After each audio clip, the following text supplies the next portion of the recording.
Hey folks, we're back again for our weekend review from all the interviews Heather and I have done for 1623 Studios this week surrounding the pandemic crisis. And we started off, Heather, with your husband, Dr. David Rabin. We did. He talked about reopening the healthcare system, specifically North Shore Medical Center. And it's a really interesting interview, lots of details, but the general message is they will not reopen until they have confidence that they can do it keeping patients safe and staff. And of course, that is an ongoing conversation we're having with him. We had an interesting chat this week with Julie Wilkins. She owns Best in Show Pet Salon over on Lexington Avenue in Magnolia. And this is on the heels of a conversation we had with Dr. Ray Cahill from Seaport Veterinary Hospital. And they're asking why pet grooming businesses aren't deemed essential. She had a lot of interesting things to say about that. She did. Mostly, I think the main message is that it's not healthy for pets to be ungroomed, that there's some really serious health issues that can come along, and it's important to do that. Then, of course, we always are chatting with Taylor Bradford from the Gloucester Daily Times. In our first conversation with her this week, we touched upon a couple of different subjects, most notably the fire at Essex Seafood that happened early in the week. And then she also touched upon the Magnolia Pier is near completion as well. Right, exactly. And the Essex Seafood fire so tragically happened the night of Mother's Day, Sunday night. It was a gas heater that was above the counter, and it's really sad. But Essex Taylor was able to give us some insight into that. Yeah. And we know that the pier is almost done, and that's been a huge community-wide effort to get that going again, to help that rebuild, because that takes a beating every time there's activity offshore. Kory, Taylor promised you missed her on Thursday. She promised that she will be jumping off that pier this summer. Oh, there you go. Rite of passage. She'll be a Magnolian after all. So we've also had awesome conversations with Les Bartlett of the Sandy Bay Historical Society, and he has been educating us on how Cape Ann responded to the 1918 pandemic and that flu outbreak. He had a great story about, we've seen photos of military tents set up outside Addison Gilbert Hospital, and how the nurses and nurses' aides would have to actually step on wooden boardwalks to go from tent to tent. They weren't supposed to be touching the ground. And of course, the true heroes of that era as well were laundresses. Right, keeping fresh air and clean laundry. That seemed to be the only treatment they had for people suffering from what they called the grip back then. Yeah, and nurses, they were wearing wire masks, which actually weren't touching their face. So these laundresses would have to wash these masks every 2 hours, which is amazing. So, and then we spoke with Suniva Buck over at Cape Ann Animal Aid, and I know kittens, Heather. I actually speak to Suniva Buck. She talked, and I just looked at the kittens. Yeah, she showed us around. It's funny. I think all of the puppies have been adopted, or all the dogs. There are some kittens there too. And we just learned about how they're operating in these times and still getting rescues and doing vaccinations, et cetera, et cetera. So pretty interesting stuff there. Yes, and people should go directly to that interview and look for Henry Wiggins. Oh, yeah, that's right. Yeah, he was a fun one. We had a great chat with Sean Horgan of the Gloucester Times. We try to get in touch with him every week. He talked about a couple of big things. One is that there has been $28 million earmarked for the local fishing industry here too, as part of a huge Massachusetts fishing industry. Yeah, Massachusetts. Our fishermen will be able to receive some of that $28 million, right? Yeah, and then we also saw an extension on a local small business grant that is being put together by the city of Gloucester to help real small and micro businesses get by this time. So really cool stuff. We always learn a lot from Sean and have a lot of laughs along the way too. So check those out if you can. Another great chat we had was with Kathy Ryan, of course, of Ryan Wood Distilleries, which is just around the corner from us at Blackbird Center. And they have they've had to make this transformation from distilling their alcohol for hand sanitizer. So you're used to Folly Cove rum and Knockabout gin and Beauport vodka. Now they're actually doing hand sanitizer by the liters that anyone can drive up and buy, but they've also been donating a ton too. A ton, yeah. And what was really striking to me about that interview was, one would think when you say, oh, distiller, pivoting to creating hand sanitizer, that you see this army of people working in this distillery, and then the transition happens to this other product. It's just Kathy and her husband. That's it. They're making the rum. And when the federal government gave them the liberty to transform into a hand sanitizer business, they had to do all the work. And it was a lot of work to make that transition. So she was a little bit exhausted, but also happy to be able to help the community. Yeah, so get your hand sanitizer up there. Get a bottle of booze for the drive home. No, we don't want to say that. Just get for once you're home, and yeah, help out the folks at Ryan and Wood. They've done a ton of stuff that people do not know about to help in the community. So very cool there. We had a great chat later in the week with Stephanie Benenson. She is the artist and founder of Harbor Voices, and this has to do with the that big projection that was on the White Ellery House at the Grant Circle Rotary in Gloucester. Right. She created that. And just last night, there was the gratitude rally in which I was there. It was really beautiful. Fire engines, police cars. Somebody said 300 cars traveled in line past the installation on the White Ellery building, thanking our frontline workers. So these cars drove by, everyone honking and honking, went around Grant Circle and back in front of the White Ellery House, honking and past Addison Gilbert, honking and honking.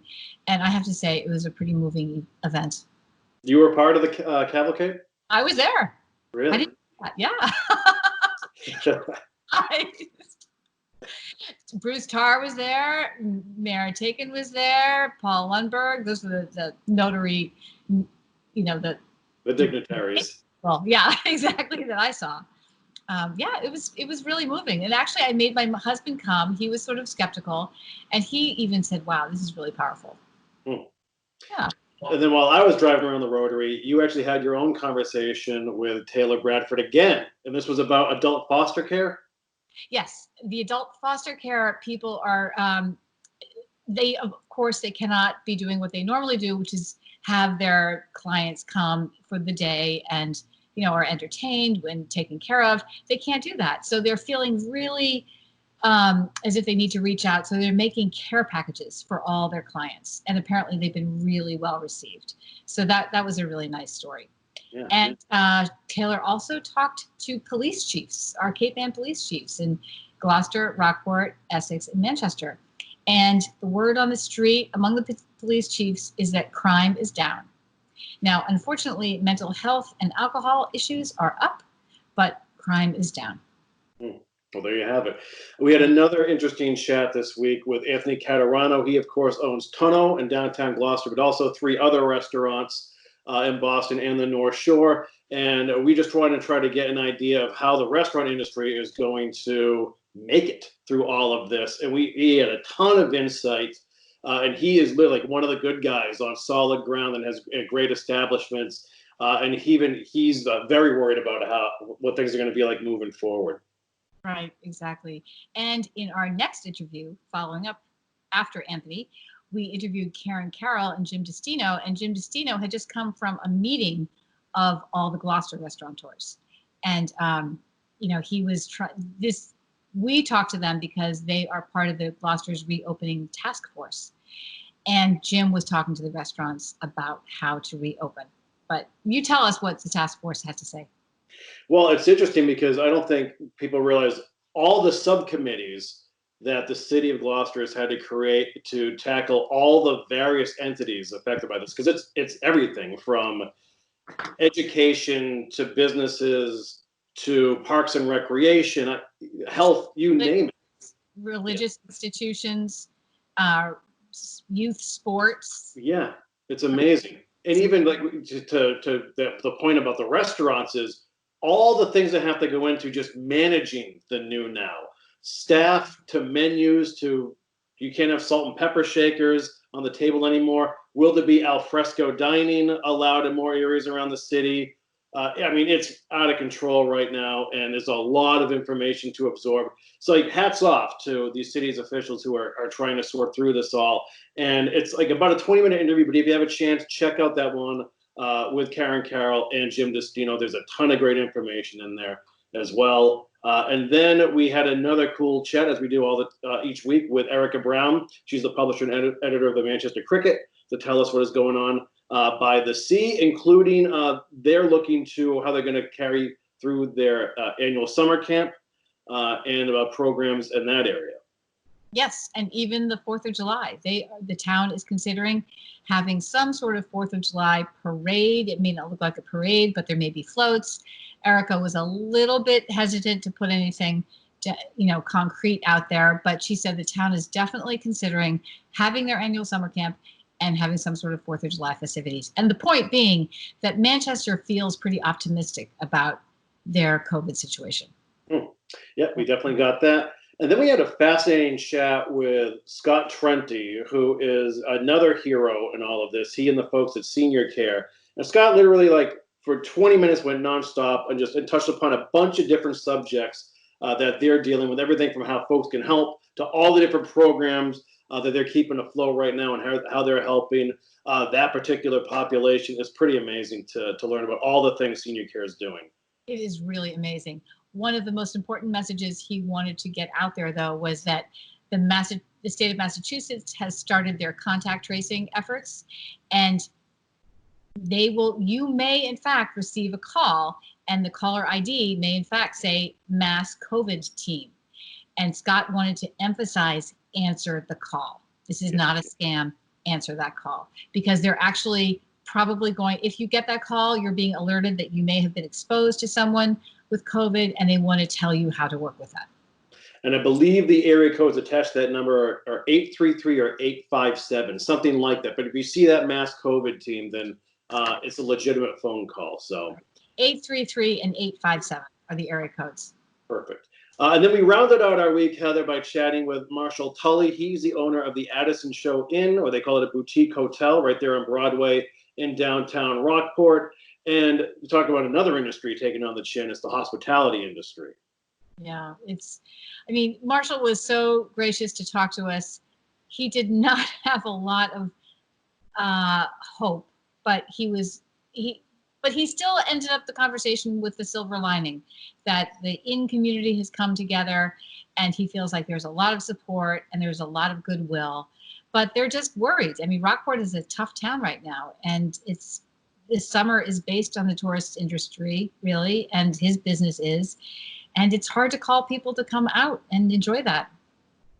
Yeah, although it was interesting to see how inventive they have to be to try to adjust to the new now. Everything from obviously extra sanitation for high touch areas, doorknobs and light switches, removing magazines, but also letting people have no contact check-ins, et cetera, et cetera. So there's a lot to learn from Marshall as well. He's definitely someone we're going to be following up with. Definitely. Yeah, exactly. And he has a beautiful inn or hotel. So, yeah, exactly. All right, well, let's put another bow on this week of interviews, Heather. Great job again from you, as usual. Back at you, Kory. I was waiting for that. And then we'll do it all over again starting Monday. I don't even know what we want a theme to be food, and see how restaurants and that industry are going to respond to things, but we'll have to see how things shake out, because we're expecting that huge announcement from Governor Baker on the 18th. Right, exactly. But we may have some insight into the farmers market, their plans are for the summer, and a couple of the farms maybe. So we hope to have some food conversations, but there will probably be lots of news anyway. So we will be here. As always, we want to thank the Gloucester Daily Times for being our partners in Cape Ann today. And we want to thank our sponsors, Jameri Series LLC, for helping bring this to all of you. So thanks for watching. You can find all of our content at 1623studios.org, all of our social outlets from YouTube to Facebook, et cetera, et cetera. So have a great weekend. We will see you next week and do it all over again. Bye for now.